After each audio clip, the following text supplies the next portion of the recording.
देखो बच्चे, आज हम क्लास 10 का सबसे इम्पोर्टेंट सा टॉपिक्स जिस चैप्टर का नाम है रासायनिक अभिक्रिया एवं समीकरण। रासायनिक अभिक्रिया एवं समीकरण इस चीज को पढ़ना है। ये ऐसा चीज है, ये ऐसा चैप्टर है जो हर साल इस चैप्टर से लगभग 4 नंबर के क्वेश्चन आते हैं। हर साल 4 नंबर के क्वेश्चन आते हैं। आइए हम इसको सीखते हैं छोटे से आसान से शब्दों में कि ये चैप्टर है क्या। सबसे पहले हम जानेंगे रासायनिक अभिक्रिया एवं समीकरण। इसमें हम जानते हैं अभिक्रिया के बारे में। अभिक्रिया क्या चीज होती है? जब दो घटक आपस में क्रिया करके एक नया उत्पाद तैयार करते हैं तो वो कहलाता है अभिक्रिया। जब दो घटक आपस में क्रिया करके एक नया उत्पाद प्रकट करते हैं तो वो कहलाता है अभिक्रिया। ये होते हैं बच्चे दो प्रकार के, एक होता है भौतिक और एक होता है रासायनिक। एक होता है भौतिक अभिक्रिया, दूसरा होता है रासायनिक अभिक्रिया। भौतिक अभिक्रिया क्या होती है? जब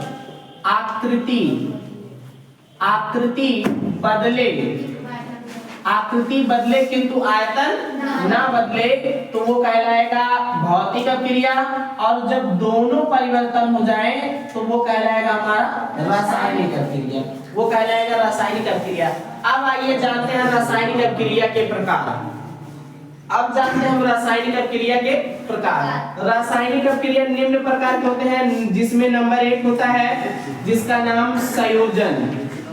जिसका नाम संयोजन अभिक्रिया। संयोजन अभिक्रिया किसे कहते हैं? ऐसी रासायनिक अभिक्रिया जब दो घटकों को मिलाकर केवल एक उत्पाद प्रकट किया जाए तो वो कहलाएगा संयोजन अभिक्रिया।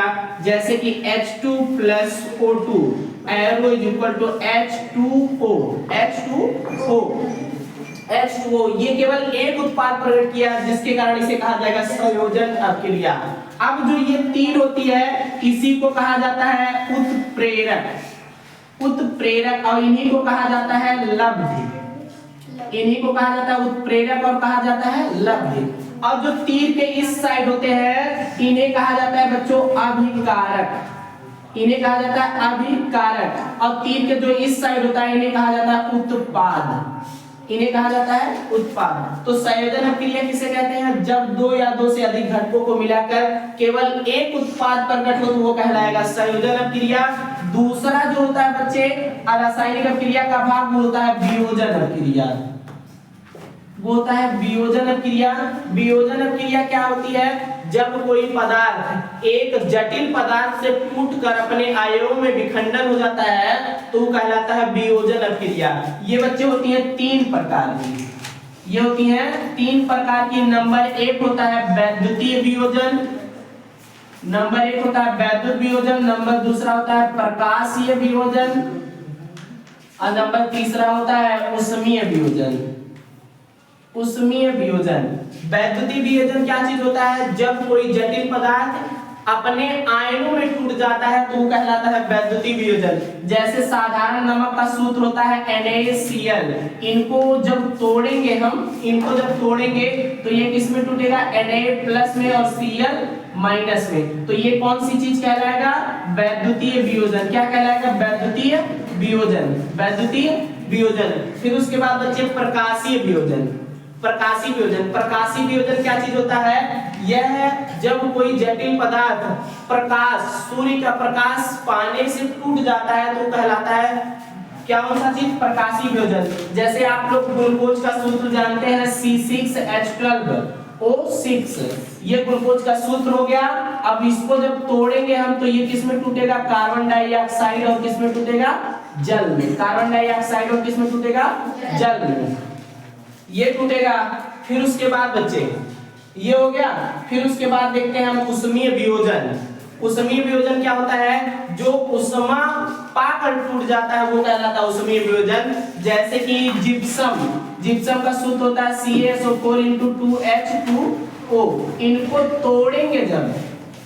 तोड़ेंगे जब तो ये टूटेगा किसमें? CaSO4 × ½ H2O plus 3/2 H2O।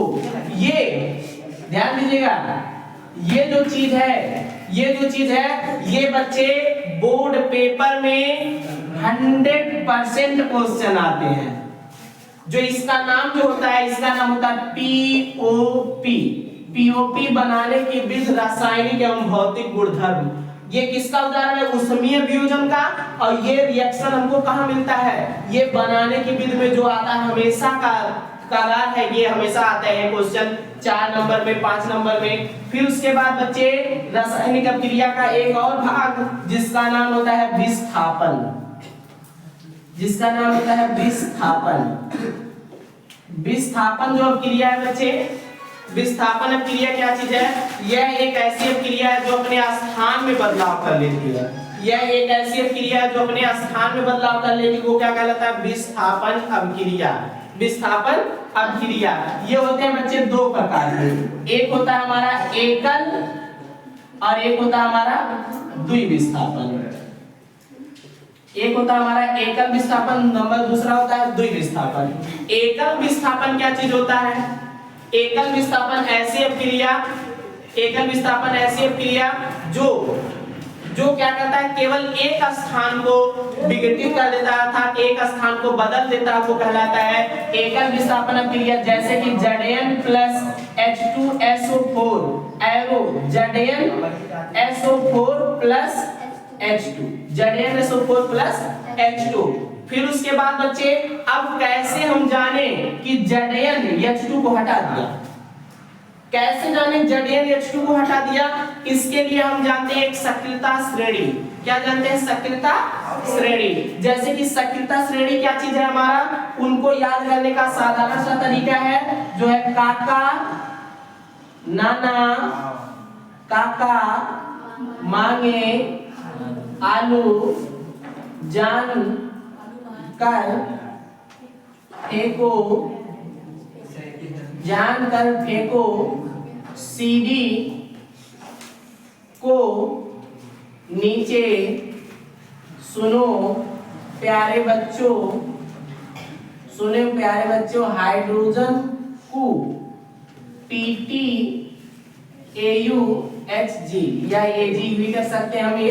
ये हो गया हमारा क्या? सक्रियता श्रेणी, सक्रियता श्रेणी। फिर उसके बाद द्विविस्थापन अभिक्रिया। इसका एक और भी साधारण सा तरीका जान सकते हैं।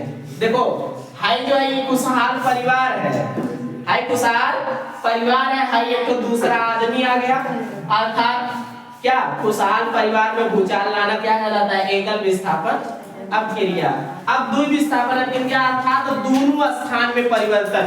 जैसे कि आप जानते हैं साधारण नमक का सूत्र क्या होता है? NaCl। और जल का सूत्र क्या होता है? HOH। चाहे तो HOH लिख सकते हैं, चाहे तो हम लिख सकते हैं H2O।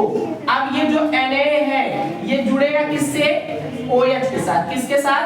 OH के साथ। तो ये बनाएगा NaOH और ये HCl के साथ जुड़ेगा तो ये बनाएगा HCl। अर्थात इसका जो कुछ भाग दूसरे पदार्थ के कुछ भाग से और इसका पहला भाग दूसरे पदार्थ के कुछ भाग से सहयोग करके जो अभिक्रिया संपूर्ण करता है वो कहलाता है द्विविस्थापन अभिक्रिया। फिर उसके बाद बच्चे एक और अभिक्रिया होती है जिसका नाम रेडॉक्स, जिसका नाम रेडॉक्स, यानी कि ऐसी अभिक्रिया जिसमें ऑक्सीकरण, ऑक्सीकरण और अपचयन, ऑक्सीकरण और अपचयन। छोटा सा सामान्य सा ट्रिक बच्चे, एक आप लोग जानते हैं इसका इंग्लिश क्या होता है? ऑक्सीडेशन, और इसका इंग्लिश क्या होता है? रिडक्शन। ध्यान से सुनिएगा, ऑक्सीडेशन, ऑक्सीडेशन में पहला अक्षर क्या आया? ओ। अर्थात ऐसी अभिक्रिया जिसमें ऑक्सीजन की क्या हो? बढ़ोतरी। क्या हो? बढ़ोतरी, वो बढ़ेगा। अगर ऑक्सीजन बढ़ रहा है तो हाइड्रोजन घटेगा। तो ऐसी अभिक्रिया क्या कहलाएगी? ऑक्सीकरण। और अपचयन क्या होता है? जब इसमें ऑक्सीजन बढ़ रहा है तो इसमें ऑक्सीजन घटेगा, हाइड्रोजन बढ़ेगा। इनका उदाहरण बच्चे CuO, कॉपर ऑक्साइड के साथ H2 गैस प्रोवाइड कर दीजिए तो ये बनाएगा H2O प्लस कॉपर 2 आयन देगा।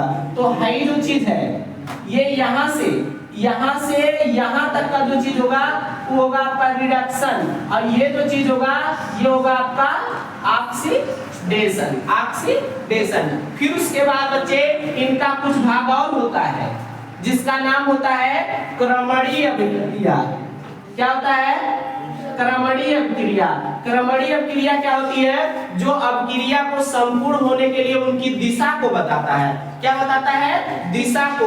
अर्थात अगर ये देखे, इसे क्या कहते हैं? लब्धि।